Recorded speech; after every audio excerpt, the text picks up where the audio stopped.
it is February reading wrap-up time. I am literally standing for this video because I decided I need all this room to like let out my energy and let out my feelings about all the books this month. We have a lot to discuss. Okay, also side note, if the lighting literally goes crazy, I think it's doing it right now as I speak.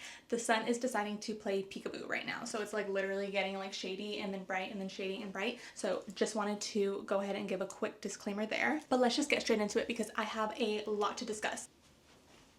If you watched my TBR jar picks my February reads video, then you saw that I accidentally picked a little too many and had a very hefty TBR this month. I thought it was very much wishful thinking. However, I am excited to announce that I did finish all the books. All the books.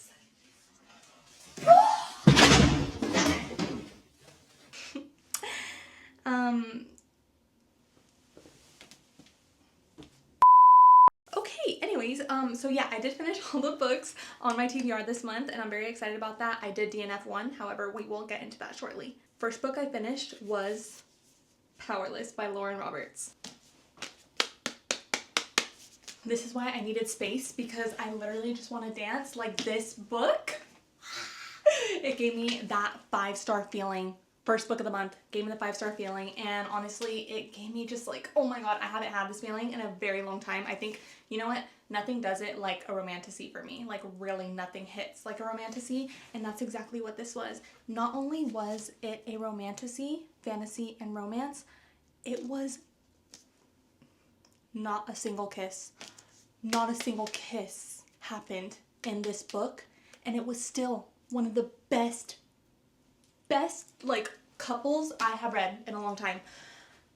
I haven't stopped thinking about it. I honestly, everyone hyped this book up, and I will be honest, I have trust issues with book talk, with booktube, with people hyping up books and then it not meeting the expectations. So I did go into this very scared that it wasn't gonna meet the hype, but as soon as I started reading, I was eating it up. I just love trials. Like that is like a thing that I love, so maybe I'm biased towards it.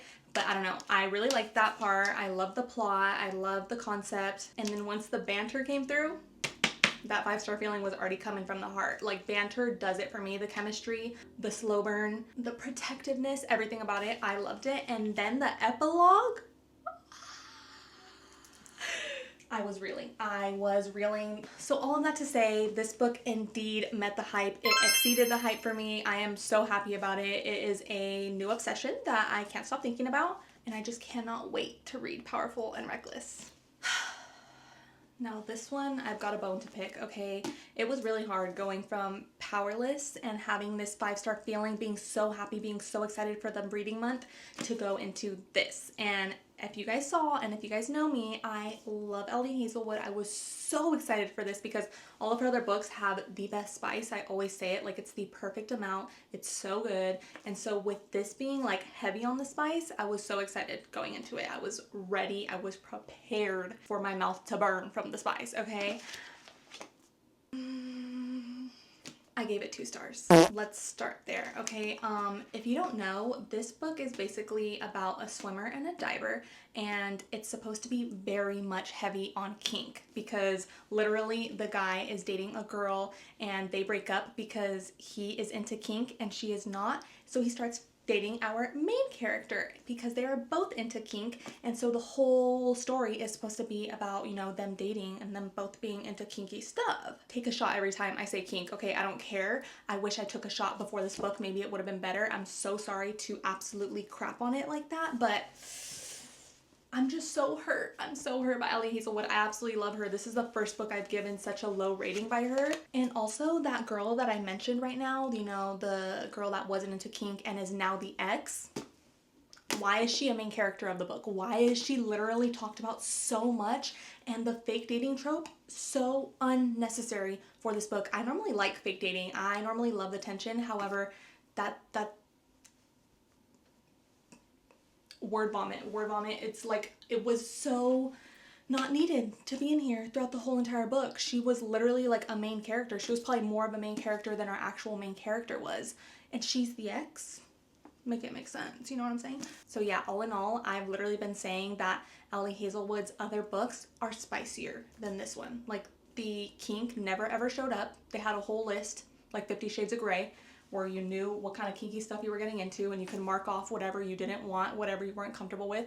They didn't touch that list.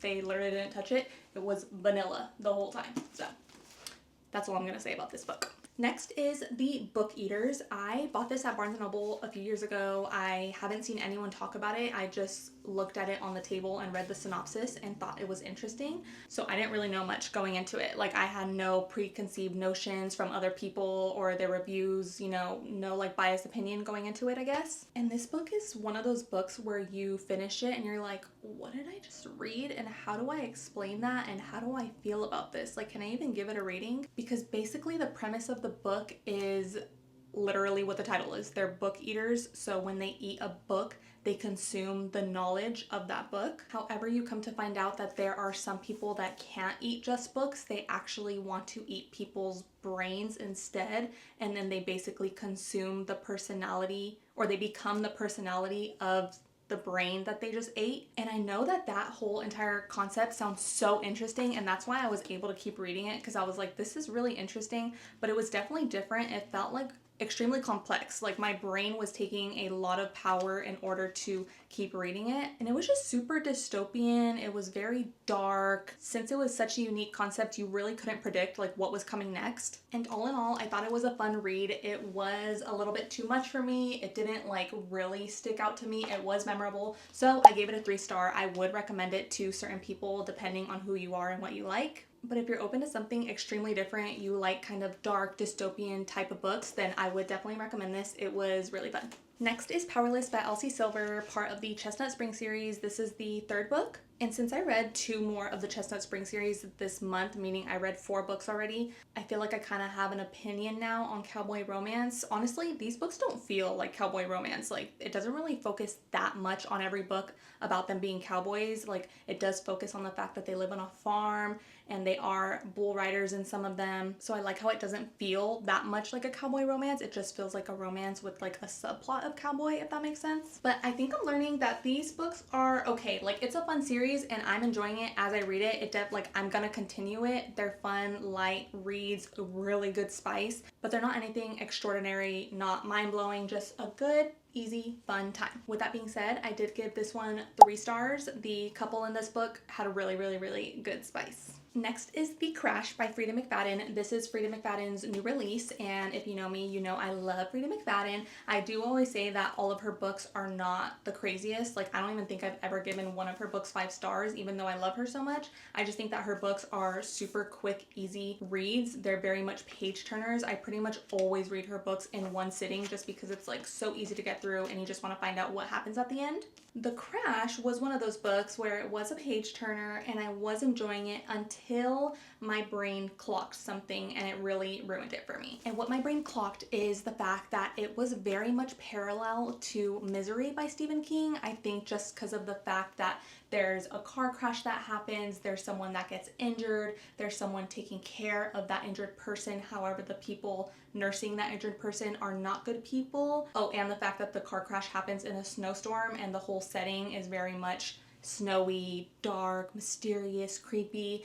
All of that is literally parallel. Like, this is exactly the same as Misery in all of that sense. I think I realized that like 50% of the way through, and immediately it gave me the ick. It was just a bit of a turn off. I just don't like how similar it was. It felt like literally a redo or like a reboot of Misery. With all that being said, if you have not read Misery by Stephen King, then you would love this, because I honestly loved Misery by Stephen King, and I think that's because it was completely new to me. So I think if this was completely new to me, then I would have loved it. It really was a page turner. I thought the characters were so interesting.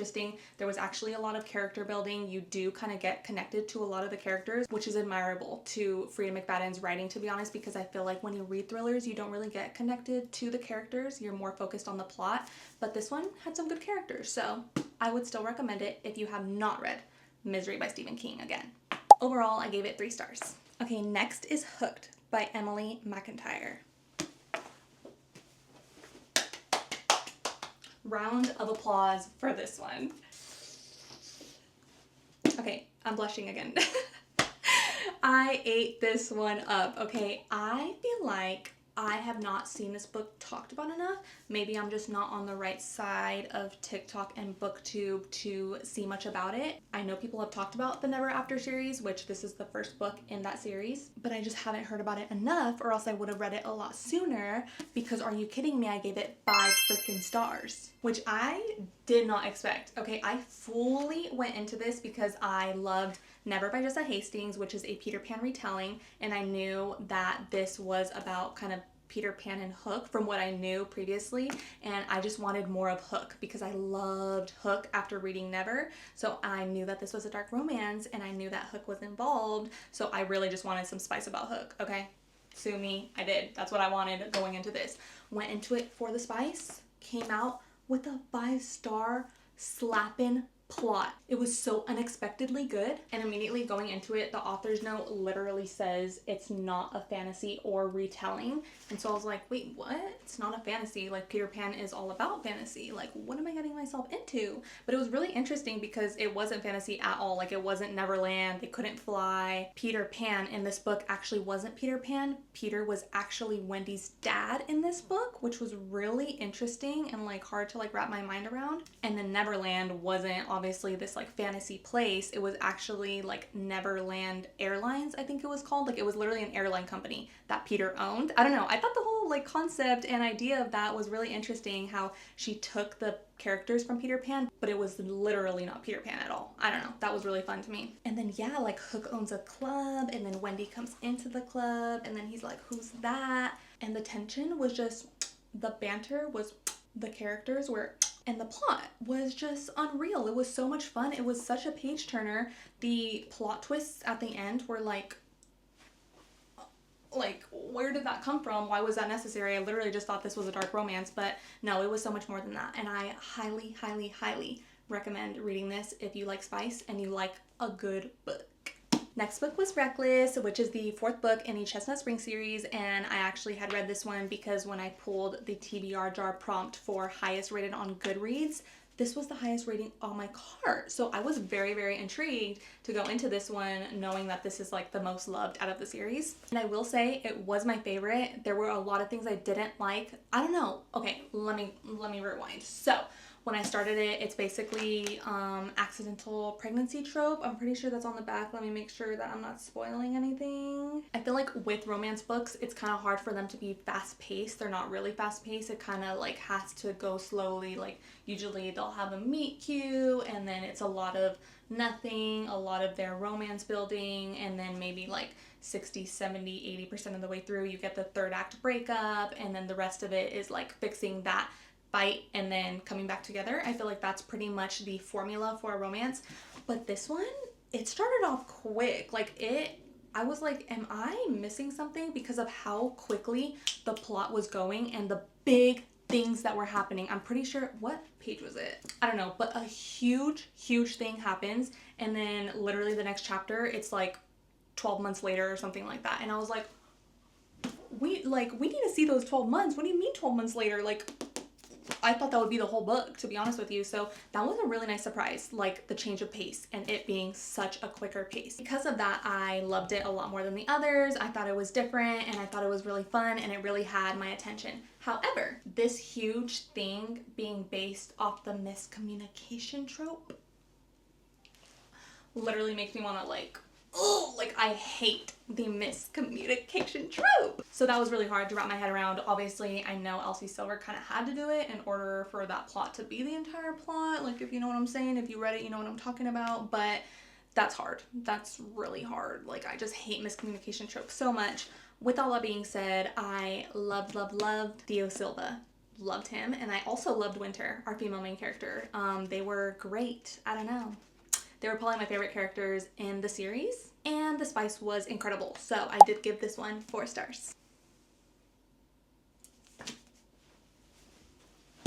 Next book being Billy Summers. Billy Summers by Stephen King. This book was chosen by my husband. If you watched my TBR jar video, he picked this one. I had a feeling he would because all men choose Stephen King books. And I mean, it was on my TBR cart for a reason. I had bought it a few years ago for a reason. I saw good reviews about it. I wanted to get into Stephen King more. Obviously, he is a world-renowned author. Okay, his books must be good. I read one, loved it, so I was like, I still need to keep going. It was just, the first one that I read by him was very advanced writing, so it's just like, I never want to like use my brain that much when I'm reading, to be honest with you, unless it's for a fantasy. So I've just been putting this one off for a very long time, but obviously my husband chose it for me to read, so I did pick it up and read it. However, this was the book that I DNF'd. I am so sorry. I know. Honestly, DNFing, like, I can do it, but it's very much hard for me. But it was just, I don't know, like, I was not invested at all. I did not care. I made it to 30% and I was like, you know what? I made it this far. I feel like if I wanted to continue, I would, but I feel like I made it a good amount in order to decide if I want to DNF or not. Like, I am fully fine not knowing what the heck happens next. Like, that's how you know you don't care about the story. The book is basically about Billy Summers, and he is a hitman, and he wants to retire, but he gets hired for one last job for a ginormous amount of money. He has to live in this small town under a different identity for a little while he waits for the guy he is hired to assassinate. And I'm sure it's good. Like, honestly, I'm probably gonna look it up after this to see what people think about it. Maybe I'll continue it in the future, but I just had no interest in continuing. Every time I picked it up, like, I would be falling asleep and I was dreading reading it, and that's how you know when to DNF a book. So I gave it 1 star because I DNF'd it, or no rating since I didn't finish it. And my last read of the month was Funny Story by Emily Henry, which is a book I have DNF'd previously. I think I DNF'd it last year, and again, I think I DNF'd it because I was in a reading slump, to be honest with you. But picking it up this time around, I ate it up. Like, I flew through it. I read it in one sitting. I was like, yeah, it must have been because I was in a reading slump. That's the reason I DNF'd it last time, because I don't see why I would have this time. Like, it was so good. It was a really cute, fun, light, easy read. The story is basically about Daphne, who is dating a guy named Peter. Peter breaks up with Daphne for Petra. Petra's boyfriend, who she breaks up with in order to be with Peter. Now, what? Why are words so hard? Basically, there are 2 couples, Daphne and Peter, and then Petra and Miles. Peter leaves Daphne to go with Petra, so then the 2 people that are broken up with now are living together because Daphne had nowhere to go and he just got broken up with. They're both heartbroken, so they're just like rooming together in the meantime for a while. Hopefully that makes sense. But yeah, so that's the entire plot of the book, and basically it's about Daphne and Miles and them living together, and it's really cute. I had such a good time reading it. It was nice that the characters actually had some depth to them. They had some previous trauma that they needed to overcome, some family issues, and overall I just liked the fact that there was a lot of character building. I liked the romance in it, so I gave it a nice 4 stars.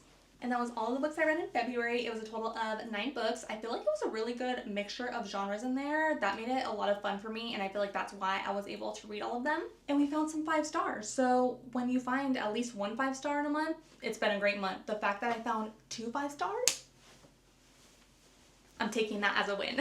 So that's gonna be it for today's video. Thank you so much for watching. If you have read any of the books that I mentioned in today's video, make sure to comment down below so we can chit chat, and I will hopefully see you in the next one.